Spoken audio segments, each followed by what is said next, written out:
Good day, everyone. Today we shall be considering circular motion, and under this study, we shall be considering the conical pendulum, example on the conical pendulum, and exercises involving conical pendulum. So this is the motion of a conical pendulum.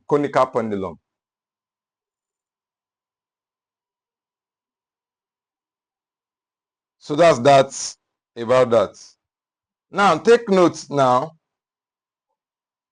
that the objects kind of form a kind of circle like this. Now this is the rope, and this can be said to be its height from this center here. Okay. The next we have is that a particular tension is acting on this rope, T. Tension T.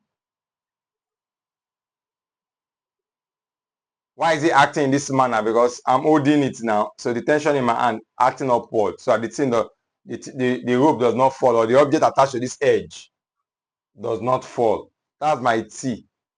Now, right here, we are going to have the weight of this object acting vertically downward. That's the W. And then I'm going to have the force that keeps it moving a circular path in this manner. And that's caused by this tension. Hence, therefore, there will be a centrifugal force acting in this manner. mv squared over r. So these are the possible forces acting here. The tension, the centrifugal force, and then the weight. Now this is at a particular angle because you put at a particular angle and then wire it round. Now, we can deal with this. Let me create a vertical, another vertical here, and place my angle here now. If I resolve to the vertical, t cos theta, we have t cos theta minus w, keep this object in equilibrium to be equal to ma, which is a is 0. So that's 0. Now we can say t cos theta is equal to w, but w is mg now. So we have t cos theta is equal to mg.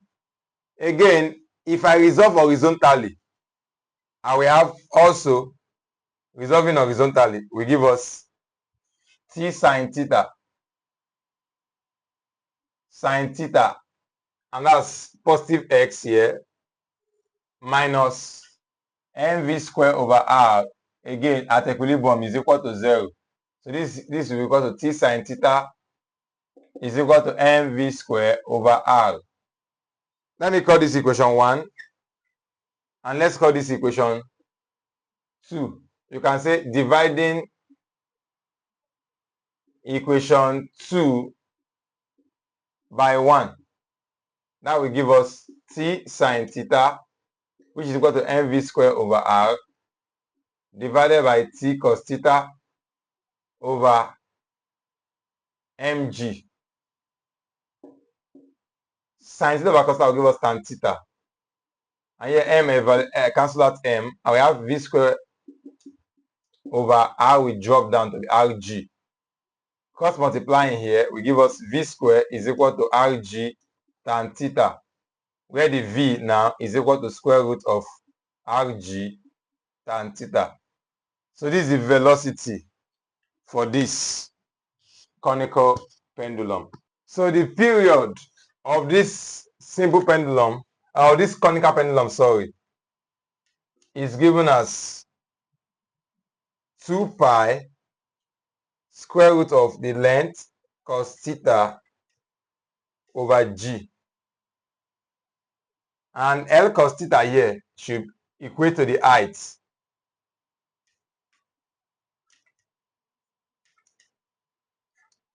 So our period can also be 2 pi square root of h over g. I didn't want to stress myself about deriving this formula, but it's derived actually, but it's kind of a little bit long. I don't want to make this bulky. But please take note now. Don't confuse the period of a conical pendulum to the period of a simple pendulum. It's not the same, please. I've shown you how a conical pendulum is. A simple pendulum is moving like this, oscillating like this. It's different. This one moves like this. So please take note. Don't confuse a simple pendulum for a conical pendulum. Let's take one or two examples on this now. Example 1 under this. Calculate the time for one complete revolution. And that's simply the period they are requesting us to calculate. Because time for one complete revolution is period. And the radius of a conical pendulum is the string, which is 120 cm long. If you know the length of the string, 120 cm. And I will convert to meter divided by 100. 1.2 meter. Makes an angle of 25 degrees. That's my theta. So simple. Period is equal to 2 pi L cos theta over G. And that will be 2 pi square root of 1.2 cos 25 over G. Let's assume our G is 10. So here we would have 2 pi times square root of 1.2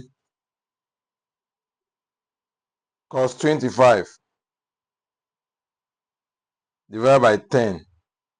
6.55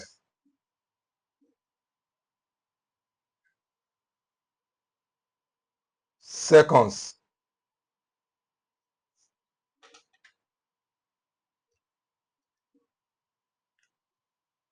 Again, we have to get the radius. The radius here, look at this now. If you resolve this horizontally, that will be the same as the radius. So the radius is L cos theta. So L sin theta. Where L is the length of the rope. And that will be 1.2 sine 25.